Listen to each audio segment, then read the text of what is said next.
Mind பாடி spirit healing சேனலின் அன்பான வணக்கங்கள்.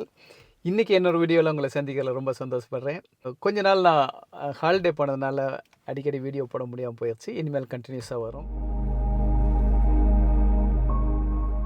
நம்மளுடைய வீடியோக்களில் நிறைய பயத்தை பற்றி நம்ம பார்த்துருக்கோம். பயம்ங்கிறது மனுஷங்களுக்கு ரொம்ப அதிகம் பாதிப்பு கொடுக்கக்கூடிய ஒரு விஷயம். பயத்தினால் வரக்கூடிய விளைவுகள், தோல்விகள், கஷ்டங்கள், அதனால் ஏற்படக்கூடிய பதட்டம், இன்னும் பல விதமான ஒரு நெகட்டிவ் விஷயங்கள்லாம் இந்த பயந்தான் ஒரு ரூட்டாக இருக்குது. ஸோ அந்த பயத்திலேருந்து நம்ம விடுபடும் பொழுதே நமக்கு நிறைய விஷயங்கள்லேருந்து நம்ம விடுபட்டு நிறைய வெற்றிகளை கொடுக்க முடியும், சந்தோஷத்தை அடைய முடியும், ஒரு முழுமையான ஒரு விடுதலையான ஒரு வாழ்க்கையை வாழ முடியும்னு வச்சுங்களேன். அதாவது பயங்கிறது ஒரு ஒரு சிறைக்குள்ளே இருக்கா, அப்படி ஒரு கைதி எப்படி ஒரு சிறைக்குள்ளே அடைப்பட்டு இருக்கும்போது வெளிவர முடியாமல் ஒரு துன்பத்தில், ஒரு சுதந்திரம் இல்லாமல் கஷ்டத்தில் எப்படி துன்பங்களை எப்படி கஷ்டத்தை அனுபவிப்பாங்களோ அதே போல் தான் பயங்கிறது ஒரு சிறை. அந்த சிறைக்குள்ளே நம்ம இருக்கும்போது ரொம்ப சொல்ல முடியாத கஷ்டங்களை அனுபவிப்போம். அதனால் பயத்தினால் வரக்கூடிய பலவிதமான தோல்விகள் மட்டும் இல்லாமல் சைக்கலாஜிக்கல் ப்ராப்ளம்ஸ், சைக்கோசோமட்டிக் டிஸார்டர்ஸ், பயத்தினால் வரக்கூடிய உடல் உபாதைகள், உடல் கஷ்டங்கள், உடல் நோய்கள், இது போல் பல விஷயங்களை அடுக்கிக்கிட்டே போகலாம். அந்த பயங்கிறது அவ்வளோ ஒரு ஒரு கொடூரமான விஷயம்னு சொல்லலாம். சொல்லப்போனால் நான் இன்னொரு விஷயத்தை கூட இங்கே நோட் பண்ண விரும்புகிறேன்.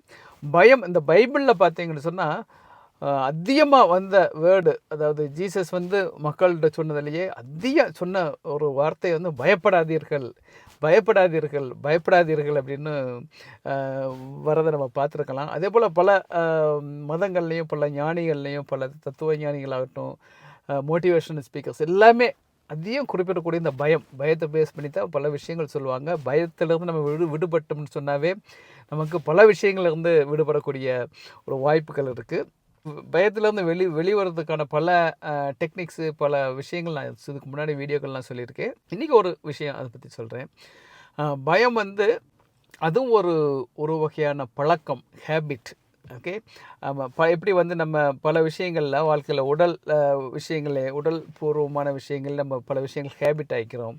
இப்போ காலையில் எழுந்திரிக்கக்கூடியது, நைட்டு படுக்கக்கூடிய டைமு, அப்புறம் உடற்பயிற்சி பண்ணக்கூடிய டைமு, இது போல் சாப்பிடக்கூடிய டைம், இது போல் பல விஷயங்கள் ஒவ்வொருத்தருக்கும் ஒவ்வொரு விதமாக மாறுபடும்.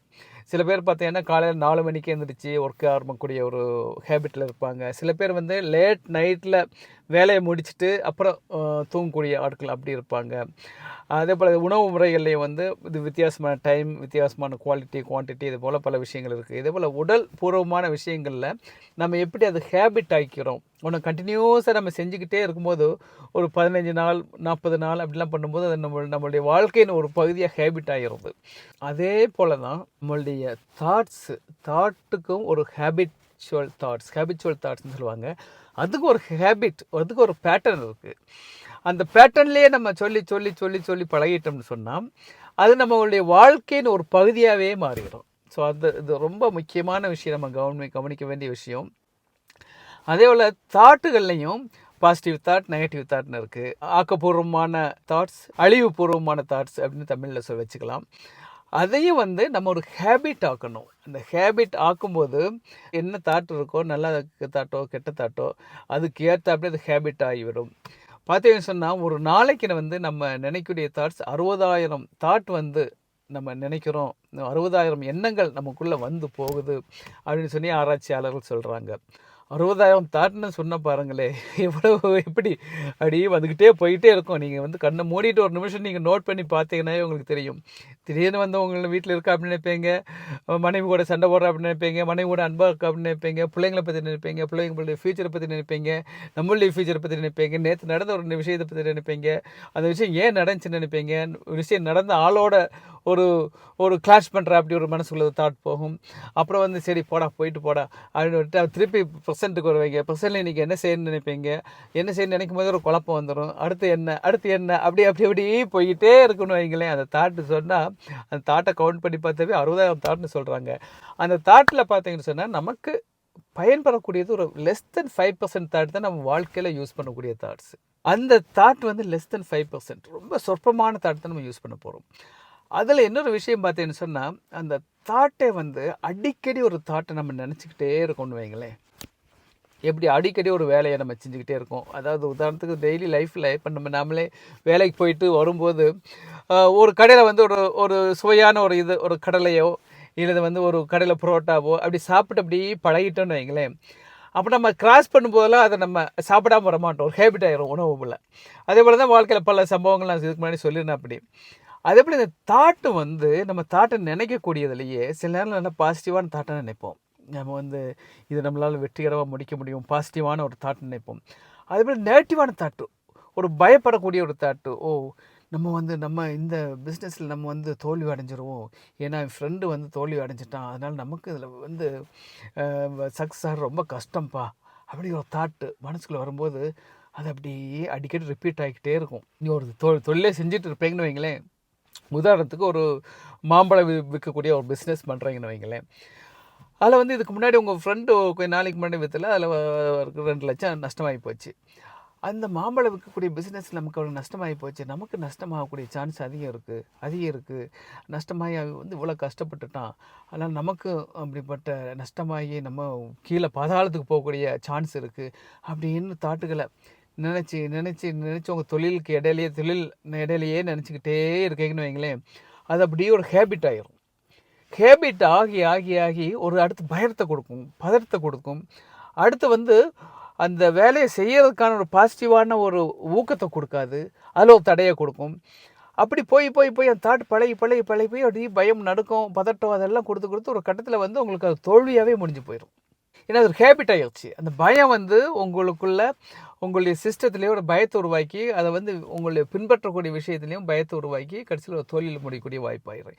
இதே போல் தான் வந்து ஒரு சின்ன பிஸ்னஸ் ஆகட்டும், படிப்பில் ஆகட்டும், கல்வியில் ஆகட்டும், ரிலேஷன்ஷிப்பில் ஆகட்டும், எதுலேயே ஆகட்டும், அந்த நெகட்டிவ் தாட் நம்ம நினைக்க அது ஒரு ஹேபிட் வந்து நம்மளுடைய அன்றாட வாழ்க்கையிலையும் அது ரிஃப்ளெக்ட் ஆகி ஒரு தோல்வியை அடையக்கூடிய வாய்ப்புகள் இருக்குது. இதே போல் பலர் நமக்குள்ளே தாட்டுகளை திணிக்கலாம்.